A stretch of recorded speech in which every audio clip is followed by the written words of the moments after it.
So matapos nga pong maglaro ng kilalang content creator na si Malupiton sa MPBL Pre-Season Tournament, ay bagamat madaming fans ang naaaliw dito ay tila hindi nga po ito nagustuhan ng dating PBA player na si Jerry Esplana. Bumanat po kasi ito kahapon lamang at sinabing dapat daw ay hiwalay ang professional sa pangkaraniwan. Marami naman daw platform para sa content. Kapag ganito daw kasi ang gawain ay nababawasan yung quality at integridad ng liga. Naiintindihan naman ni Esplana na nakakahako talaga ng atensyon at mga fans ang paglalaro ni Malupiton. Subalit question po nito kung ano ba talaga ang prioridad ng MPBL.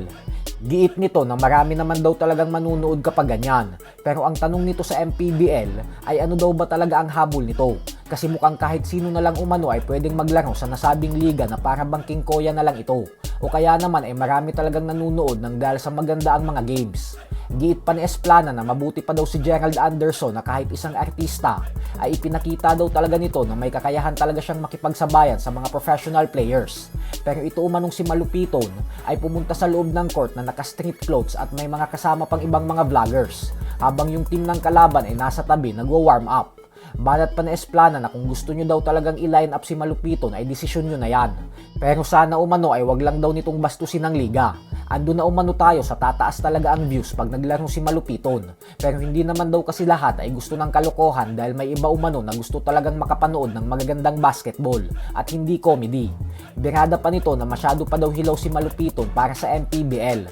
Kaya mas makakabuti umano kung maglaro muna ito sa mas mababang liga upang magsilbing stepping stone. Sa kabilang banda naman mga idol ay tila tina-target na nga po ngayon ng former 3-time NBA Defensive Player of the Year na si Dwight Howard na maglaro bilang import ng Macau Black Bears sa darating na PBA Commissioner's Cup. Ayon sa mga sources ay may mga specific requests at demands daw si Howard sa PBA. Pero sa kasamaang palad umano ay malabong ibigay ng PBA ang mga hiling ng former NBA All-Star.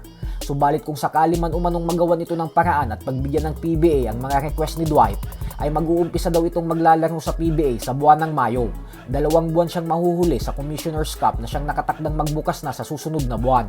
So hanggang dito na lang po muna tayo mga idol.